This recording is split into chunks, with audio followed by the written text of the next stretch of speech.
Diamond Matt channel, welcome. Right, I just want to make a video to highlight the potential dangers of making jewellery. It is really bad for your health, so considering if you want to get good, if you want to get really good at making jewellery, it's going to take you a few years. So you need to work with consideration for your health and safety. So you need to be a bit sensible about how you handle tools and the chemicals and stuff we use. So I'm just going to highlight a few things that come to mind, and yeah, just to put them at the front of your mind to be careful with certain things. So first of all, obviously, the tools we're using are potentially dangerous. So cutting, I ended up in hospital for the afternoon in a day last year. I'll try and find a picture on my old phone. I got x-ray on my finger, yeah. Basically what happened, I was cutting, something I do, got 20 years experience, cutting like I always do. Saw blade broke, I don't even remember slipping, it just broke and then went down, and it felt like, it's like the blade snapped and just the end bit stabbed into my finger and came back out again. It was a real kind of dull, kind of achy pain. I continued working. It was annoying, there's a little bit of blood, but I just continued working like I normally do. But the next day it was more painful, it was more red and sort of swollen up a little bit. So I thought, this is something not right here. It was more painful, but I wanted to find out what was going on. So I pushed my finger. When I pushed on that side, like a little lump was sticking up there. So I went to hospital, got x-ray, and there was like a centimetre long bit of saw blade still in my finger, went right through the middle of it. So yeah, that was painful. So that was an afternoon in the hospital, getting that sorted out. Had to cut me open and pull that out. Yeah, so cutting, drills, obviously, burrs and stuff. You can slip, like obviously drilling a hole in your finger is going to hurt. You can slip with the burrs. We use these like sharp little cutting tools, and obviously just slips, going to cut you open really easily. So that's potentially dangerous. Buffing, buff sticks. I'm going to talk about the dust a bit more detail. I've got some stuff online I found. The dust is obviously dangerous that comes off the buff sticks, and just holding onto something, let's say we're working on something very small, you've got to hold onto it really tight. So just doing that, if you're doing, like I've got a load of these castings to clean up, just holding onto them really tight so I can file them and buff them. You get fatigue in your joints and stress, repetitive strain injuries, whatever it's called. You've got to watch out for that. So you've got to move around a lot and try and hold things differently, different positions maybe. But yeah, you just end up rubbing just a tiny amount of your fingertips, you can end up wearing your skin away, and that's just really sore. It's a really annoying injury to have on your fingertips, any kind of cut or little kind of worn out little spot. Irritating, but not the end of the world. Even pliers, you can have injury. You can hold on to something, say you're trying to squeeze tight, twist it or whatever, you can slip, and then that can accidentally like pinch your finger.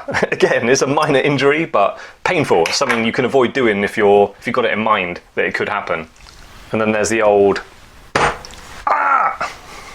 compressed gas, and the flame itself is very bright when you've got oxypropane. Actually, the flame is not the problem, it's the metal gets so hot. Platinum, I'm thinking of, will glow almost white hot. It's very bright. You need eye protection. As someone did comment on one of my videos, they said these aren't good enough, and I have to agree. I'm going to look for something a bit better. They're just very green. They don't really make it darker. They just make everything green. So these are for jewelers, but I don't think they're dark enough. I would like something a bit darker, just so if I'm doing a lot of platinum work, protect my eyes a little bit more. So yeah, looking after the longevity of my eyesight, because being a jeweler, we want to work closely on things. I'm coming up to my mid-40s now. I am starting to notice a bit more difficult to focus on things closely. Some days you have good days and bad days. It's like, well, I never used to have bad days. Now I'm sometimes getting bad days in my eyesight. So yeah, something I'm considering for looking after my eyesight. The metal you heated up as well is going to be very hot, so that's a potential danger. We've all accidentally dropped things out of our tweezers and gone in the skin. You've got to have a fireproof skin. When I talk about skin, I'm talking about this like sheet I've got here to protect, catch the dust mainly, but protect me as well from falling red hot bits of metal. I've got burn marks in here. I try to be careful, but I do drop things occasionally. Yeah, obviously, red hot bit of metal is going to be problematic against your skin. The worst burn I've had since working here in Japan, I heated up a big silver skull ring. I think it was this one. That was there. Imagine that red hot, and then it was there for quite a while. It should have cooled down quite a bit from the soldering temperature. But then I went to get a burr there, and my arm touched it. So I got quite a nasty burn on my forearm there. So yeah, you got to be careful. Things stay hot, and you forget about them being hot, or you just assume they've cooled down. They haven't. That's when you get injured. Like, I've never caught myself in the crossfire for my flame. Never burnt myself with the actual flame, but I have burnt myself countless times touching red hot bits of metal. Regular viewers to my videos will know that I talk about these rubber discs quite a lot. It's like a little abrasive cutting disc. You can use it for smoothing out solder, and you can cut little grooves and stuff. Really useful for finishing jewellery. But when you're using it, it's creating dust, and that dust is like abrasive rubber dust. I don't know exactly what's in there. I'm sure it is terrible to breathe in. And what I do is, like, when I'm using it, if you ever notice my mouth shape, I'm like this, because I'm blowing. I do that, I kind of get the dust going away from me. But it's going to be in the air, I'm going to be breathing it in, and when there's dust on my workbench, I'm doing this, sweeping it to get it to fall in there, it's all going in the air. Definitely I'm breathing in this dust. I tried to minimise it, but that's going to be terrible for my health. So if you're using any kind of abrasive wheel, these are not too bad, these are really hard, they stay sharp really well, so perhaps there's less dust than normal, but the ones I used to buy in the UK, or bought once and realised they were terrible, never bought them again, they were so soft, they just come apart. They're supposed to be coarse and abrasive, but they just come apart really quickly. That means there's just loads of dust instantly in the air. So yeah, be careful with any kind of abrasive rubber, any kind of shape. You get cones, you get the discs, obviously, little kind of weird blocks and stuff. As they wear out, that's dust in the air basically as it disappears, so terrible to breathe in. Same with buff sticks, that's all, as it's wearing away, it doesn't just get impregnated and go smooth, it does sort of come off to a certain degree. There's dust everywhere from that, so terrible to breathe in. I mean, really, we should wear, if you're really nervous about it, you should wear, or you're doing a lot of it in one day, in one go, you should wear some kind of filter on your face. Mask, I think they're called. And these masks, yeah, these masks will do nothing. They will do nothing at all to stop you breathing in dust, fumes, viruses, any of that. Of course not. Of course they can't. Non-airtight, breathable material. It's going to do nothing. You need a proper, if you're worried about it, you need a proper like gas mask, or anything like paint sprayers use, like proper filters on the side. These do nothing. Like, unfortunately, in Japan, people wear these all the time. It's kind of like a sociable thing. They do it, I think the mindset is, it's not just protect themselves from catching other people's germs, it's to stop them spreading their own germs. So, you know, when you're talking, a little bit of spit comes out accidentally, stops any of that spreading about. So I guess they might help stop you spreading your illnesses, but not really. They go over the top in Japan. You see like families, their kids and stuff running around outside in outdoor parks wearing masks. Like, come on, behave yourself. Anyway, so yeah, I'm not a big fan of masks. I think they're overrated for what they achieve. So I've just been looking online and trying to find some stuff about breathing in rubber dust. Couldn't find anything specific to jewellers or any like abrasive rubber, but I found this on ABC Science website. This is talking about rubber from car tyres, so it's just a bit about breathing in rubber dust. Yeah, basically like a car tyre, it obviously as it rotates it's being compressed and expands. Every time it does that, tiny particles of rubber come off it. When you've got hundreds of thousands of cars going mile after mile, busy areas, it makes a big difference. There's literally talking about 9 kilograms of tyre dust per kilometre somewhere in the USA. So yeah, that goes into the ground, it can build up in the road grit, it can then rain and wash away and then go into drains and stuff, cause problem for wildlife, or it can just get airborne and cause problems for everybody. So yeah, quite dangerous. Yeah, they tested it. Oh yeah, fish and frogs in the water, it caused mutations or even death. In laboratory experiments, even damaged human DNA. Contains lead and zinc. Oh yeah, the particles. Yeah, smaller particles, the more deeply they can penetrate your lungs. PM10 stands for particulate matter that's smaller than 10 microns in size. And a micron is 1/1,000,000th of a metre. A human hair is about 70 microns, they reckon, just to give you a bit of comparison. PM 2.5 are considered most dangerous. What we got here? On average, about 80% of all PM10 in cities comes from road transport. Tyre and brake wear causes about 3 to 7% of this component.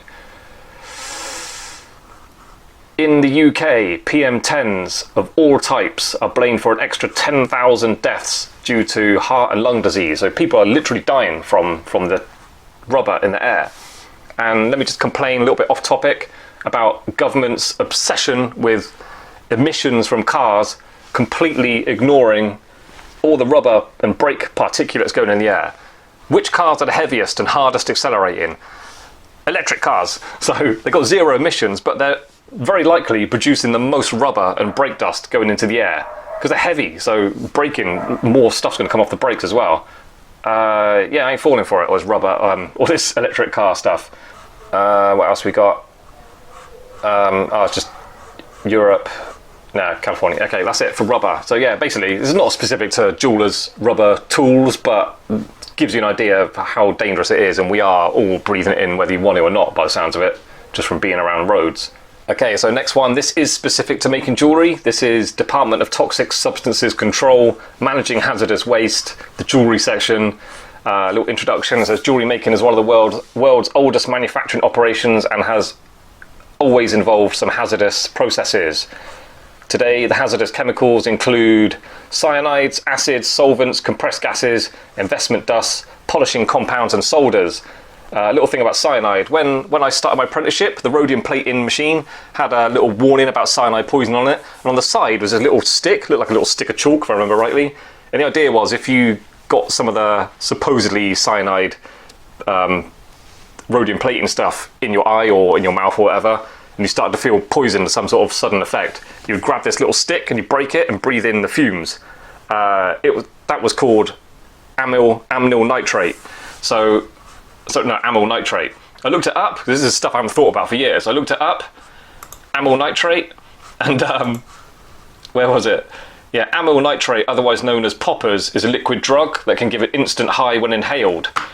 Basically, the idea was it relaxes all your muscles. So I looked at the next one down. It says, today, poppers are most commonly used to enhance gay sex.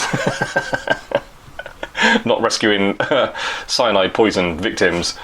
What it does, it opens blood vessels, causing blood pressure to drop and induces bodily relaxation. This in turn reportedly makes anal sex more comfortable. So there you go. I did find this one. This is actually more serious about amyl nitrate and not poppers. Yeah, World War I, France produced 8 million tons of hydrogen cyanide. So a lot of people getting injured by cyanide poisoning. Didn't prove to be very effective out on the field, on the battlefield, because it was very, what do they say, low vapor density, so it would just dissipate in the air really quickly. Indoors it was effective though. But anyway, yeah, people getting poisoned by cyanide, so needed to try and rescue their soldiers. So with their studies, unfortunately they were studying on dogs. They were like poisoning dogs with cyanide and then trying to rescue them with this amyl nitrate stuff. And more of them survived than died for a short time. Anyway, it wasn't very scientific, so people don't really believe it's true. Yeah, not a serious consideration to medical professionals to bother with it, by the sounds of it. But popular in the gay community, apparently. Anyway, right, so that was about solder. Where were we? So, yeah, the stuff about...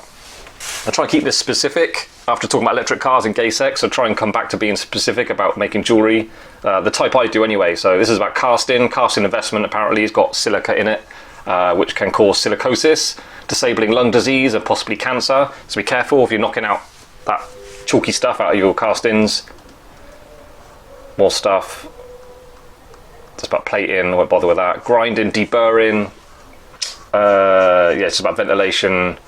Floor mats that capture dust might be a good idea, just for collecting gold as well. Like gold dust and that, you can keep it and send it off for scrap. Polishing, okay, here we go. Polishing compounds may cause damage to lungs. Triple E compounds with silica can cause the lung disease, silicosis. Polishing compounds with iron oxide, rouge, can cause lung disease, siderosis. So yeah, rouge is horrible. I've said loads of times on my channel I hate it. I literally don't use it anymore because it just seems sticky. It's a really fine dust, but it's sticky and it just goes everywhere. It's on the walls, it's all up your arms. It's horrible stuff. Yeah, apparently it is actually poisonous. Can give you lung disease, siderosis. So throw the rouge in a bin. You don't need it. It doesn't even work that well anyway. Like some new stuff. That blue stuff I got, really good. Yeah, look for non-silica based compounds. So they do exist. An automatic spray polishing system. Don't know what that is. This is all new to me. Try electro-polishing. An electrochemical process requiring an electrolyte and DC current, which is the reverse of plating. I never heard of that. Sounds good though. So it's like, this is like stripping away a surface, leaving it polished. That sounds very helpful. Won't get out scratches though. You can still got to polish the scratches out. Yeah, use a fully enclosed polishing system which reduces dust releases. How many of us jewelers have a fully enclosed polishing box? Like hardly any. So the dust, I got an extractor fan of mine, very quickly gets clogged up with fluff off the mop, and so the actual fine dust does gather around, so it's not really taking out of the air the stuff that I'm going to breathe in, only the big chunks of fluff from the mop. So yeah, should probably wear a mask. Use ultrasonic baths.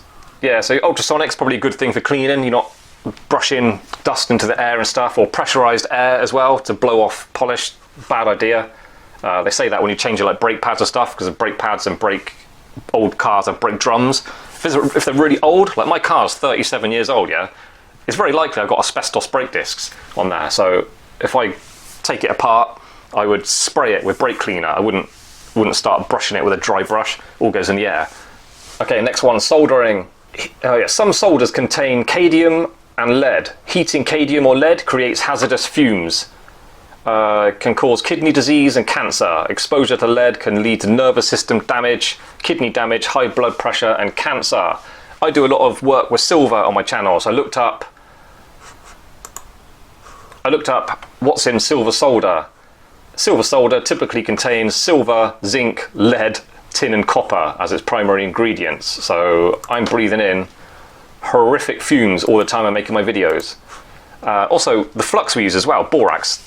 Basically, that's a little bit poisonous. I heard it's slightly corrosive.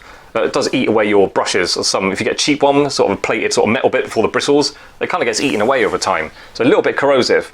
So that, when you're putting it on your metalwork and they're heating it up and it's all burning on there, it's kind of turning into gas, isn't it? And then you're breathing it in.